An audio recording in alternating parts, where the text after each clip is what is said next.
طویل طویل فاصلے پل بھر میں طے کر لیتی ہیں۔ یہ تھا سوال نمبر 1 کا جز الف۔ بڑھتے ہیں جز بے کی طرف۔ جز بے، پیٹرولیم قدیم دریافت ہے، 2 حوالے دے کر ثابت کیجئے۔ کہ ہم نے 2 حوالے دینے ہیں جا کے وہ اس بات کو ہم ثابت کر سکیں اپنے حوالوں کی مدد سے۔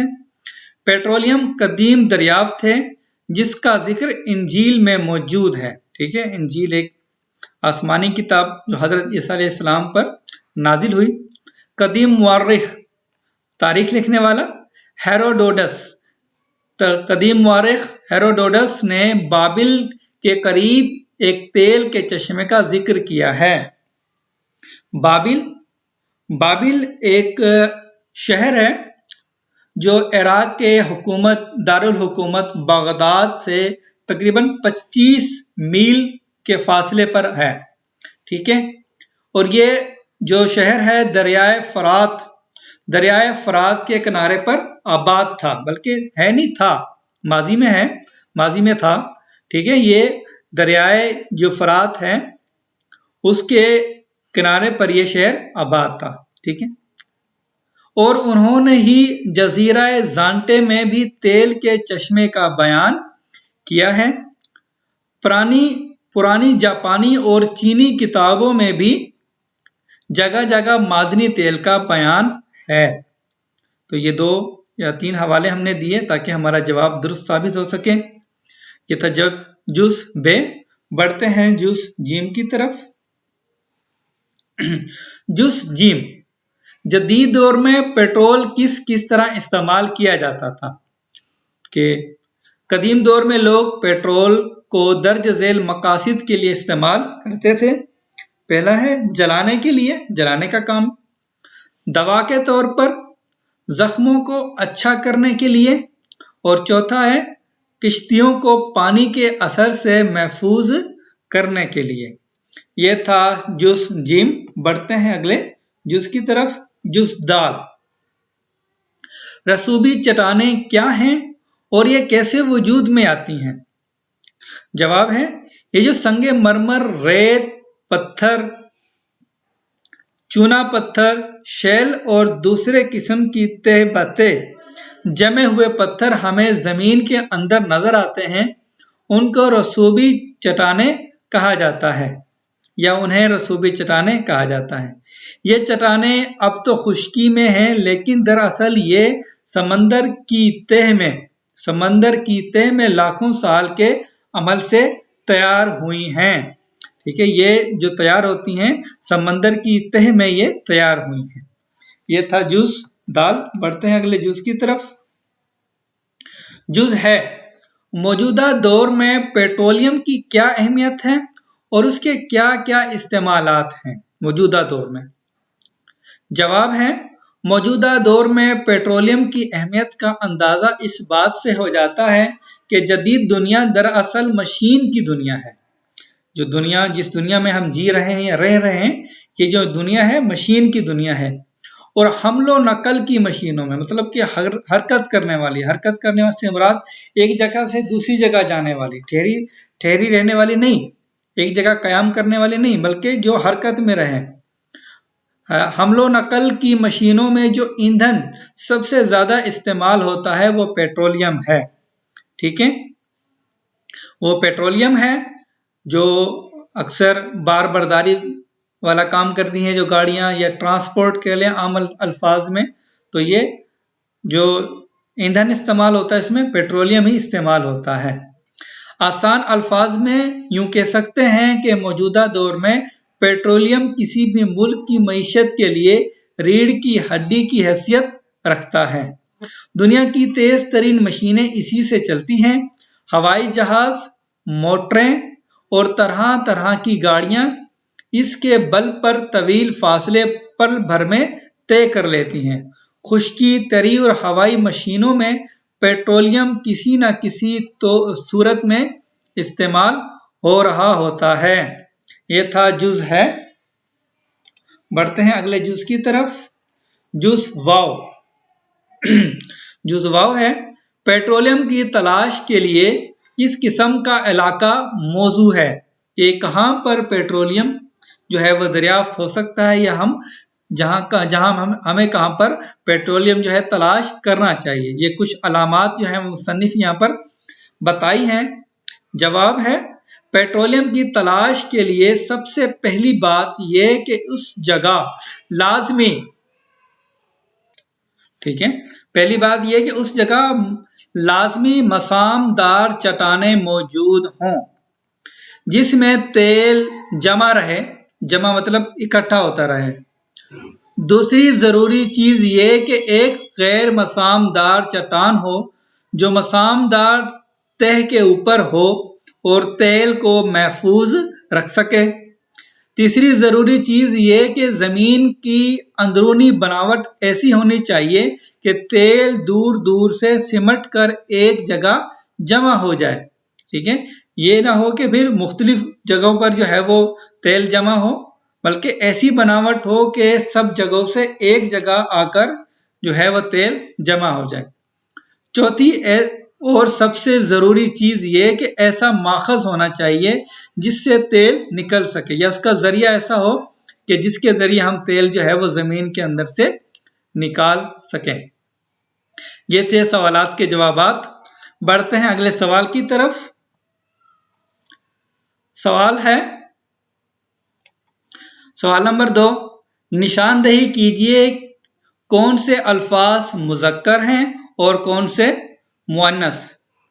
جی، مذکر الفاظ مسام، مسام کہتے ہیں باریک باریک سوراخ کو، دریا، سبب، تالاب، اور چٹان، تہ، شکن، تفصیل، بناوٹ اور قوت۔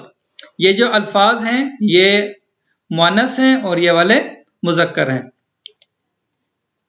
ہم کسی بھی لفظ کو اگر مذکر یا مؤنث کی نشاندہی کریں تو اس کے لیے ضروری یہ ہے کہ آپ اس لفظ کو جملے میں استعمال کر لیں تاکہ اس کا مذکر یا مؤنث ہونا ہمیں معلوم ہو جائے۔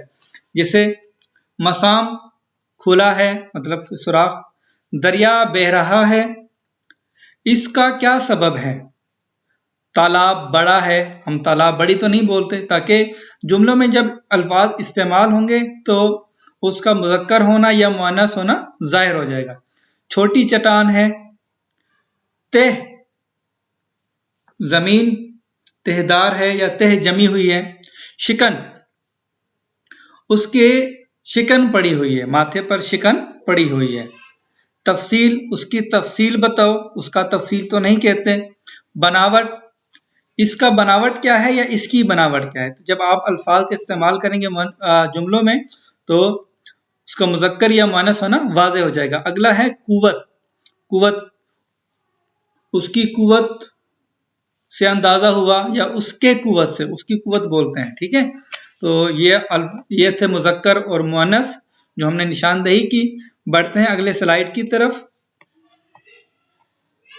سوال نمبر 3، درست جواب پر ٹک کا نشان لگائیے۔